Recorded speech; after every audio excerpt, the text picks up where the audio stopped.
My name is Justin King, and I'm a personal injury lawyer here in the Inland Empire.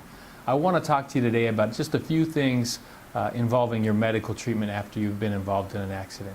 One, it's important that you get medical treatment early, on the day of the accident. Sometimes that just happens because you're transported by an ambulance to a hospital or something like that. If you're not, get yourself to the doctor immediately. It's important that you document the fact that you were injured in the accident and what physically happened to you as a result. The next thing is make sure that you follow up with your medical care. If the doctor sets an appointment for you to come in or have a diagnostic test, you need to show up to those appointments. If you don't, it will later be used against you, and they will argue, the other side will argue that you didn't do all that you could to get better.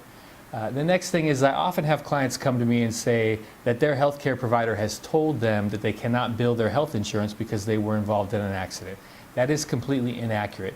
That is why your health insurance is there, and the healthcare provider can bill your health insurance. What happens is the health insurance will provide you the care immediately up front. It does take some time for you to get compensated for the other drivers. So while that process is ongoing, you can get your medical treatment from your health insurance, and your provider can bill your health insurance directly. Throughout the process of getting medical care, you may have things like copays or coinsurance that you have to come out of pocket. And again, it does take some time to get fully compensated from the other driver, the other insurance company. And we don't want to resolve your case early on, because all that does is, one, it leaves us in a position where we may not know yet what is going on with you medically because you haven't gone through your medical care. And the second thing is all those medical bills that you're incurring, those are costs that we can get from the other insurance company. So if we resolve your case early, then we're kind of leaving money on the table for you, and we don't want you to do that. So if you do have copays or coinsurance that you have to come out of pocket for, just keep track of those. And when you do retain a lawyer, or if you already have a lawyer, provide receipts or credit card bills or documentation of those out-of-pocket expenses, because your lawyer can then go and recover those costs from the insurance company on the other side. You also want to be mindful of the fact whether you have what's called medical payments coverage under your auto insurance policy. Many auto insurance policies provide for Medpay coverage. Usually it's up to about $5,000, but sometimes it can even be higher. And that's what Medpay is there for.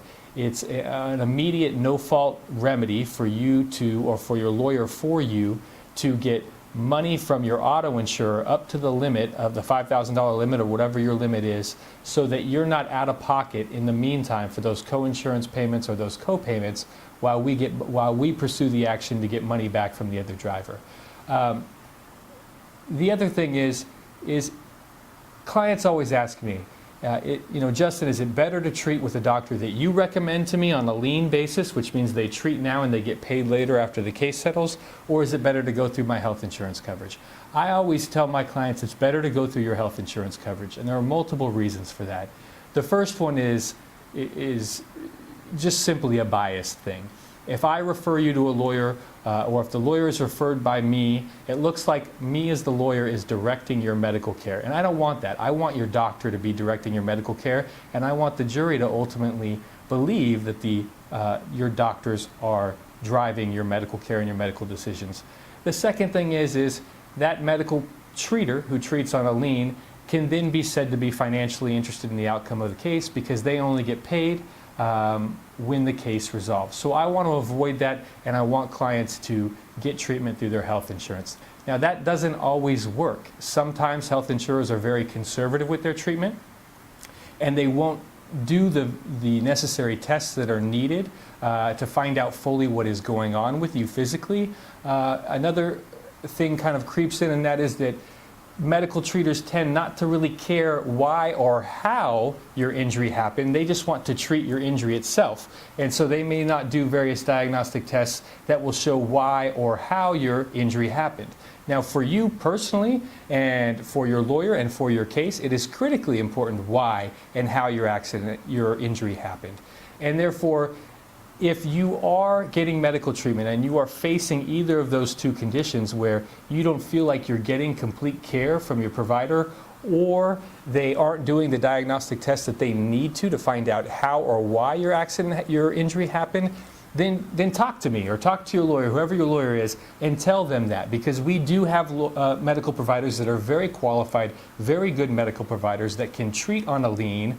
We do interact with various X-ray and MRI facilities that will do those kinds of tests on a lien, and we can do kind of a hybrid of treatment where you're getting some care on a lien and some through your health insurance, and that way you're getting complete care for you, and we're getting all the information that we need to document your case and prove that your injury was caused by the accident. If you do not have health insurance, please tell your lawyer, tell me if I'm your lawyer. I will send you out to a doctor to treat on a lien basis, because that is your only option if you do not have health insurance. And these doctors are good doctors. They will give you good care. But ultimately, I come back to the major point that if you are getting solid, comprehensive treatment through your health insurance, it is important to keep it that way for the reasons I've already talked about. And the last reason is this. The medical providers that treat you on a lien, they're going to ultimately want to get paid back from your settlement. Your health insurance company, they have a contractual right to get paid back for what they pay for your health care. I have, as a lawyer, a lot more legal leverage against your health insurance company to drive how much they are reimbursed, sometimes up to 50, 60, and sometimes even 70% reductions on what they get paid back at the end of the day. And I have some leverage against these lien doctors, but I don't have as much. So if you can get your treatment through your health insurer, that's great. Please do that. Obviously, if you're not getting the care you need, then we can look at different options. If you have any questions or you're concerned about your rights after an auto accident, please give my office a call. I'd be happy to speak with you. Visit my website. There's information on there, and I wish you the best of luck.